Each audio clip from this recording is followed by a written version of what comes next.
Hello and welcome. आज हम बात करने वाले हैं विच प्लस नाउन और हुज प्लस नाउन के बारे में, यानी कुछ ऐसे सेंटेंस जिसको हम लोग एक्सप्रेस करते हैं विच का इस्तेमाल करके, WHICH, या फिर हुज, WHOAC, हुज के इस्तेमाल करके। तो अगर मैं आपको बता दूं कि विच और हुज किसके साथ इस्तेमाल होता है, तो विच और हुज दोनों ही में एक चीज कॉमन है कि दोनों ही लिविंग थिंग्स और नॉन लिविंग थिंग्स के साथ इस्तेमाल होता है। लिविंग थिंग्स मतलब हम इंसानों के लिए, और नॉन लिविंग थिंग्स वो चीज जो जीवित नहीं है, जैसे चॉक, डस्टर, क्लासरूम, घर, रोड, इन सब चीजों के लिए भी इस्तेमाल कर सकते हैं, और हुज का भी इन चीजों के लिए इस्तेमाल करते हैं। लेकिन हुज का इस्तेमाल हम करते हैं किसी चीज के अधिकार को बताने के लिए, किसी चीज का उस पर हक है, जैसे कि मेरी पेंसिल, मेरी किताब, मेरा शर्ट, मेरा घर, मेरा शहर। तो एक अधिकार है आपका, कुछ ना कुछ कनेक्शन है, उसी पसेसिव, एक पसेसिव वर्ड उसे कहते हैं, कुछ ना कुछ पसेशन है आपका उस चीज के साथ, कुछ ना कुछ हक है, कुछ ना कुछ अधिकार है, तो वहां हम हुज का इस्तेमाल करते हैं। और अगर ऐसा नहीं होता है तो हम विच का इस्तेमाल करते हैं, और दोनों ही के बाद हम नाउन लगाएंगे, यानी विच प्लस नाउन या हुज प्लस नाउन, दोनों ही के बाद WH वर्ड देके उसको इंट्रोगेटिव सेंटेंस बनाएंगे और एक्सप्रेस करते हैं कुछ अलग तरह के सेंटेंस को। तो अगर हम विच प्लस नाउन की बात करें तो कुछ ऐसे इंट्रोगेटिव सेंटेंस जिसको विच से यूज करते हैं और विच से शुरू करते हैं, और विच के बाद हम नाउन का इस्तेमाल करते हैं। नाउन बोले तो दुनिया में हर चीज का एक नाम है, वही नाउन है।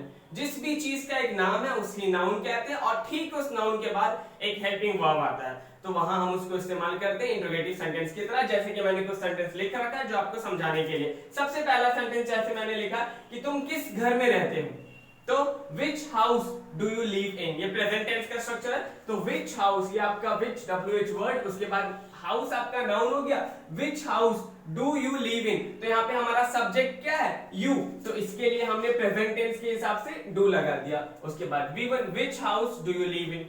दूसरा सेंटेंस, कौन सी कार तुम खरीदना चाहते हो, कौन सी कार, तो यहाँ पे विच, अगेन कार आपका नाउन हो गया, विच कार, यू आपका सब्जेक्ट है तो इसके लिए हमने डू लगा दिया। अगर यू की जगह ही या शी होता तो डज लगता प्रेजेंट में। तो which car do you want to buy, कौन सी कार आप खरीदना चाहते हैं।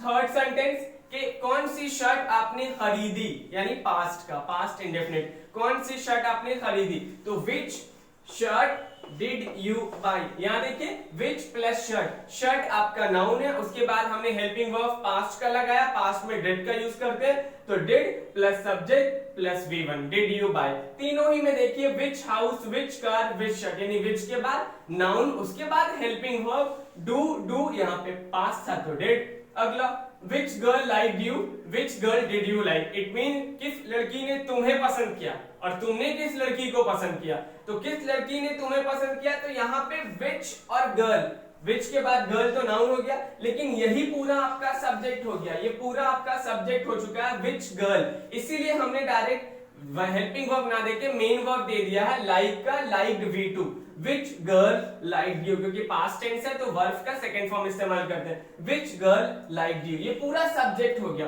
इससे पहले हमारा सब्जेक्ट यू और यहाँ पे भी यू था, इसीलिए इसके पहले हम हेल्पिंग वर्ब लगाते, लेकिन यहाँ पे विच गर्ल ही आपका सब्जेक्ट हो गया, तो विच गर्ल लाइक्ड यू, किस लड़की ने आपको पसंद किया। लेकिन अगर इसी सेंटेंस को ऐसे बोलूं, किस लड़की को आपने पसंद किया, तो अगेन विच, उसके बाद गर्ल, विच के बाद हमने यहाँ पे नाउन दे दिया विच गर्ल, और यू है हमारा सब्जेक्ट, इसीलिए पहले डिड लग गया, डिड यू लाइक। तो आई होप इन दोनों के बीच का फर्क आपको समझ में आएगा। विच गर्ल लाइक यू, किस लड़की ने आपको पसंद किया, तो ये पूरा विच गर्ल सब्जेक्ट है, इसीलिए direct verb, subject plus verb plus subject, और यहाँ पे ये आपका इंट्रोगेटिव की तरह यूज हो रहा, तो विच गर्ल, यू सब्जेक्ट है तो did, which girl did you like. दूसरा सेंटेंस नेक्स्ट, किस राज्य में, किस स्टेट में आप रहते हैं, तो which state do we live in, या हम रहते हैं, तो विच इंट्रोगेटिव वर्ड, उसके बाद स्टेट आपका नाउन है, उसके बाद हमारा सब्जेक्ट है WEV, तो इसके लिए हमने डू लगा दिया, which state do we live in. अगला है, कौन सा लड़का आपका इंतजार कर रहा है, इसे हम कंटिन्यूअस में बना सकते हैं, तो which boy are you waiting for, I mean किस लड़के का आप इंतजार कर रहे हैं, तो which boy is the noun और सब्जेक्ट है यू, तो which boy are you waiting for, continuous में V4 यानी वर्ब में ING हम लगा देते हैं, तो वेट में ING लग गया, which boy are you waiting for. तो आई होप आपको समझ में आ गया इसमें विच प्लस नाउन, और इस तरीके से हम इस सेंटेंस को एक्सप्रेस करते हैं। सब में विच house, which car, which shirt, which girl, which state, which boy, सब में विच के बाद नाउन का यूज हुआ और कहीं कहीं पे डायरेक्ट हमने वर्ब, मेन वर्ब लगा दिया और कहीं कहीं पे हेल्पिंग वर्ब लगाया। हेल्पिंग वर्ब तब लगाएंगे जब हमें सब्जेक्ट पता होगा। जब आपको सब्जेक्ट नहीं पता होगा तो डायरेक्ट आप मेन वर्ब लगा सकते हैं, which plus noun. Now moving to whose plus noun. अब हम whose plus noun की तरफ बढ़ते हैं। तो लाइक पहला ही सेंटेंस में लिखा है whose pen is this, किसकी कलम है ये, एवरीवन नोज। तो whose plus noun, पेन क्या है आपका, नाउन, उसके बाद हेल्पिंग वर्ब, उसके बाद सब्जेक्ट। तो interrogative sentence, whose pen is this, यह किसकी कलम है ना, यह किसकी किताब है, whose book is this, ये किसका घर है, whose house is this, है ना। तो उसके बाद तुम किसके बेटे हो, तो whose son are you, subject हमारा you है तो are लग गया उसके पहले। whose son are you, तुम किसके बेटे हो, तुम किसके भाई हो। whose brother are you, whose sister are you, बहुत तरीके से बोल सकते हैं।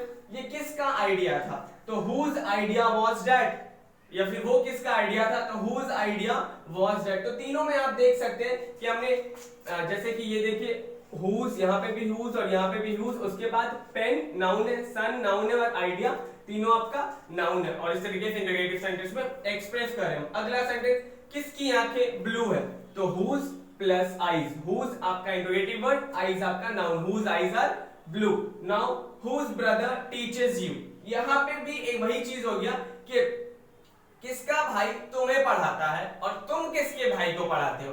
तो इस सेंटेंस को ध्यान से सुनिए, किसका भाई तुम्हें पढ़ाता है। तो यहाँ पे किसका भाई हमें खुद नहीं पता है कि वो एक लड़की का भाई है या वो एक लड़के का भाई है, इसीलिए हमारा पूरा सब्जेक्ट यही हो गया whose brother, ये पूरा सब्जेक्ट हो गया whose brother teaches you, इसीलिए सब्जेक्ट के बाद डायरेक्ट हमने वर्ब लगा दिए, अफर्मेटिव में हो रहा है। whose brother ये पूरा सब्जेक्ट है, teaches you किसका भाई तुम्हें पढ़ाता है। लेकिन अगर इसी सेंटेंस को ऐसे बोलूं, किसके भाई को तुम पढ़ाते हो, तो whose brother do you teach, क्योंकि अब हमारा you जो है ये सब्जेक्ट है। तो whose brother, whose plus noun और you है तो you के पहले हमने do लगाया, तो whose brother do you teach। Now किसके दोस्त से तुमने शादी की, तो whose friend did you marry, किसके दोस्त से तुमने शादी की। तो हमारा सब्जेक्ट कौन है, you, और whose फ्रेंड यानी whose के बाद नाउन, उसके बाद पास्ट का है तो did लगा देंगे प्लस V1 सब्जेक्ट के बाद। तो whose friend did you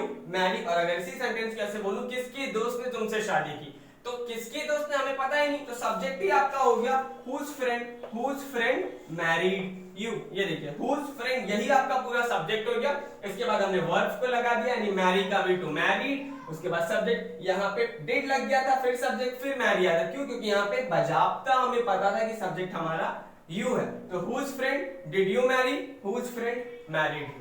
तो आई होप आपको समझ में आया होगा, चाहे वो which प्लस नाउन हो या whose प्लस नाउन हो, दोनों ही में हमने देखा नाउन के बाद हम हेल्पिंग वर्ब को लगाते हैं जब हमें सब्जेक्ट पता होता है, और नहीं पता होता तो हम डायरेक्ट मेन वर्ब को लगा देते हैं। आई होप आपको वीडियो समझ आया होगा।